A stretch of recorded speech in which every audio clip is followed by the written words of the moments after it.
ప్రస్తుతం సెన్సెక్స్ 70 పాయింట్లు, Nifty almost 22 పాయింట్లు నష్టాలతో ట్రేడ్ అవుతూ ఉన్నాయి. కుటుంబ ప్రస్తుతం షుగర్ స్టాక్స్ పరిస్థితి ఏంటంటారు? షుగర్ స్టాక్స్ లో ఉన్న వాళ్ళు ఎలా? మైల్డ్ ర్యాలీ వస్తుందండి స్టాక్స్ లో, ఎందుకంటే గ్లోబల్ క్యూస్ కొంచెం ఫేవరబుల్ అయినాయి అనమాట. బ్రెజిల్లో క్రాప్ దెబ్బతింటాం అండ్ ఓవరాల్ గా చూస్తే దాదాపు 15% ప్రైస్ ఇంక్రీజెస్ వచ్చినాయి అనమాట గ్లోబల్లీ షుగర్ ఫ్యూచర్స్ కూడా. కాబట్టి అది మన మార్కెట్ లో కూడా రిఫ్లెక్ట్ అవుతుంది. ఇన్ఫాక్ట్ రీటైల్ ప్రైజెస్ కూడా ఆల్రెడీ చాలా వరకు జంప్ అయినాయి, దాదాపు 10 to 15% అనమాట. బేసికల్లీ ఇక్కడ కూడా ఎక్సెస్ రైన్స్ వల్ల కూడా కొంచెం క్రాప్ డ్యామేజ్ అయింది కీ ప్లాంటేషన్ ఏరియాస్ లో అని చెప్పేసి చెప్తున్నారు. కాబట్టి ఈ ర్యాలీ ఏదైతే ఉందో maybe it can take from current levels కూడా అనదర్ 10% హయ్యర్ అనమాట షుగర్ స్టాక్స్ ని. ఆల్రెడీ చూసాం రేణుక 68 దగ్గర హోవర్ అవుతున్న స్టాక్ ఇప్పుడు ఆల్రెడీ 87, 88 లెవెల్స్ కూడా రీచ్ అయింది అనమాట. ఈవెన్ త్రివేణి కూడా 120 దాకా రావటం, అదర్ స్టాక్స్ కూడా ర్యాలీ అవటం చూసాం. బట్ ఇక్కడ నుంచి అనదర్ 5 to 10% పెరగగానే కాస్త profit booking advisable. Fresh buying మాత్రం ఈవెన్ నా ఓన్లీ ట్రేడింగ్ కి అయితే అడ్వైజ్ చేస్తా కానీ నాట్ ఫర్ ఇన్వెస్ట్మెంట్ అంటారు. ఓకే అండి, నెక్స్ట్ కాలర్ మనకి విజయవాడ నుంచి రవీంద్ర గారు ఉన్నారు. హలో, నమస్తే రవీంద్ర గారు, చెప్పండి. Sir Renuka sugars October call option తీసుకున్నామండి 4-6 లక్షలు.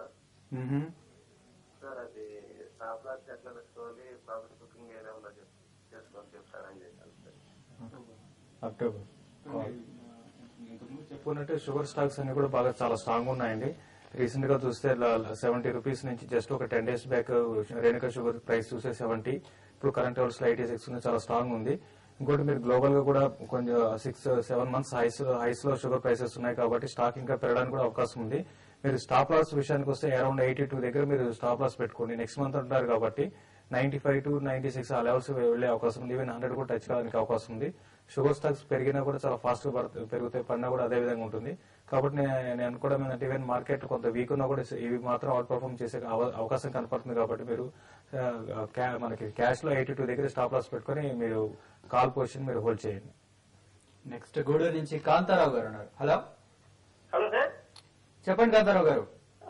శేషు గారు. చెప్పండి సార్, అబాన్ ఆఫ్ షోర్ ఉన్న జ్యోతి సెక్టర్స్ సార్, ఈ రెండు తీసుకున్నారండి? రెండు గురించి కావాలి సార్, టెక్నికల్స్ తీసుకోవచ్చా లేదా సార్? ఒకటండి, అబాన్ ఆఫ్ షోర్ అయితే మీరు ఇప్పుడు కరెంట్ లెవెల్స్ లో మీరు తీసుకోవద్దని కొంచెం ఆగండి. మీరు అంటే మీరు ట్రేడింగ్ కోసమో ఇన్వెస్ట్మెంట్ కోసమో తెలియదండి. స్టాక్ అయితే కొంచెం కన్సల్టేషన్ ఫేజ్ లో ఉంది. మీరు ఒక కరెక్షన్ మార్కెట్ లో ఒక చిన్న కరెక్షన్ వచ్చినప్పుడు అప్పుడు బై చేయొచ్చండి. ఈసారి మాత్రం అబాన్ ఆఫ్ షోర్ బాగా పెరగడానికి కూడా అవకాశం ఉంది. డిక్లైన్స్ లో మీరు బై చేయండి. అరౌండ్ ఇప్పుడు 844 ఆ రేంజ్ లో ఉంది. ఇక్కడ కొంత స్టాక్ లో కొంత సెల్లింగ్ రావడానికి కూడా అవకాశం ఉంది. మార్కెట్ లో కానీ 6000 బిలో వచ్చిందంటే అబాన్ లో కొంత సెల్లింగ్ ఉంటుంది, అప్పుడు మాత్రం మీరు బై చేయండి. డెఫినెట్ గా ఈ స్టాక్ అయితే 1050 ఆ లెవెల్ వరకు పెరిగే అవకాశం కనపడుతుందండి. ఇంకోటి జ్యోతి స్ట్రక్చర్స్ గురించి అడిగారండి. ఈ స్టాక్ అయితే బాగా అప్ అండ్ వచ్చినట్టు వచ్చి మరి సస్టైన్ కాలేకపోతుంది. కాబట్టి ఏంటంటే ఒక ప్యూర్ ఇన్వెస్ట్మెంట్ స్టాక్ అండి, ఇది ట్రేడింగ్ స్టాక్ అయితే కాదు. మీరు ఇన్వెస్ట్మెంట్ కి మీరు స్టాక్ ని బై చేయొచ్చు. అయితే ఇమీడియట్ గా అయితే స్టాక్ లో అప్ అండ్ కనపడకపోవచ్చు. మీరు ఓపికతో మీరు హోల్డ్ చేయగలిగితే మాత్రం ఒక 6 to 8 months టార్గెట్ పెట్టుకుంటే డెఫినెట్ గా జ్యోతి స్ట్రక్చర్స్ ని కరెక్ట్ లెవెల్స్ లో బై చేయొచ్చండి. ఓకే, నెక్స్ట్ తెనాలి నుంచి కృష్ణ గారు లైన్ లో ఉన్నారు. హలో, హలో, కృష్ణ గారు చెప్పండి. సునీల్ హైటెక్, గోద్రేజ్ ఇండస్ట్రీస్ ఈ లెవెల్ లో తీసుకోవచ్చండి. అంటే మీరు షార్ట్ టర్మ్ కోసమా, లాంగ్ టర్మ్ కోసమా, ట్రేడింగ్ కోసమా? 6 months నుంచి 1 year వరకు. గోడ్రేజ్ ఇండస్ట్రీస్ ఇన్ఫాక్ట్ పోర్ట్ఫోలియోలో రికమెండ్ కూడా చేశామండి ఫర్ 1 year పోర్ట్ఫోలియోలో అనమాట లాంగ్ టర్మ్ ఇన్వెస్ట్మెంట్ కి. It's a flagship company of the Godrej family. Godrej Agrovet అలా లార్జెస్ట్ యూనిట్ ఏదైతే ఉందో గోడ్రేజ్ ఫ్యామిలీది అగ్రి ఇండస్ట్రీది, అది it is held under Godrej industries as subsidiary అనమాట. 75% ఓనర్షిప్ గోడ్రేజ్ ఇండస్ట్రీస్ దే. And moreover other companies కూడా ఉన్నాయి.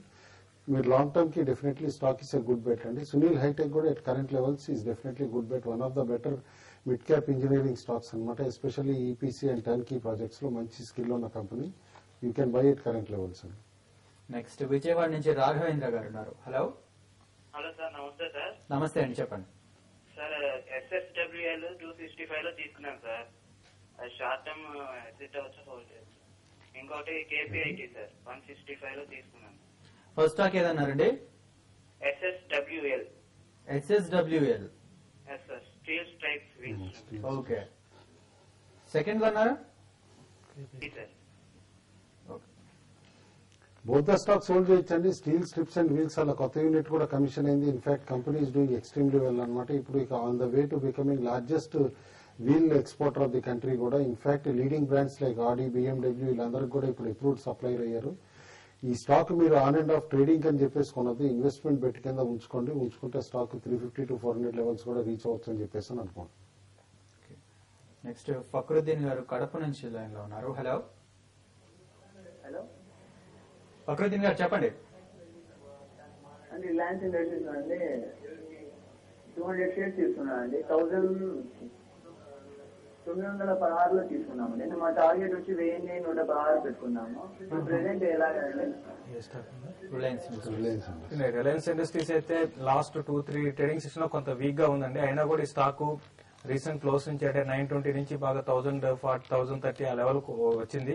మీరంటే ఇప్పుడు జస్ట్ ఒక 2 days బ్యాక్ తీసుకున్నట్టున్నారండి. మీ టార్గెట్ అయితే మీకు రావడానికి అవకాశం ఉంది. F&O క్లోజింగ్ అంటే నెక్స్ట్ 2-3 రోజులు కూడా ఒక 6000 పైన నిఫ్టీ సస్టైన్ అయితే నేను రిలయన్స్ లో ఒక జంప్ రావడానికి అవకాశం ఉంది. మీరు హోల్డ్ చేయండి.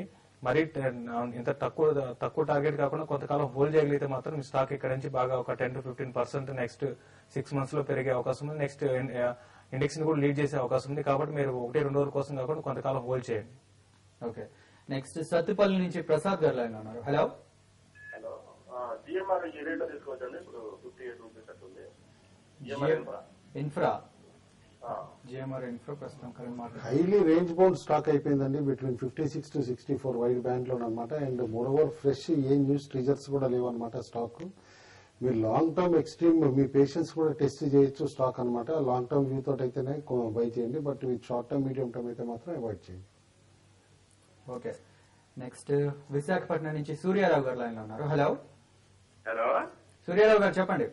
అవునండి, నాది కేఎస్ఐ ఉందండి. సారీ TV5 అండి. అవునండి సూర్యారావు గారు చెప్పండి. అవునండి, నేను కేఎస్ఐలు తీసుకున్నాండి. ఓకే, 60లో కేఎస్ఐలు తీసుకున్నాను. స్టాక్ ఉంచొచ్చు అంటారా, ఎజిట్ ఇవ్వమంటారా? చాలా రోజుల నుంచి అడుగు ఉంది.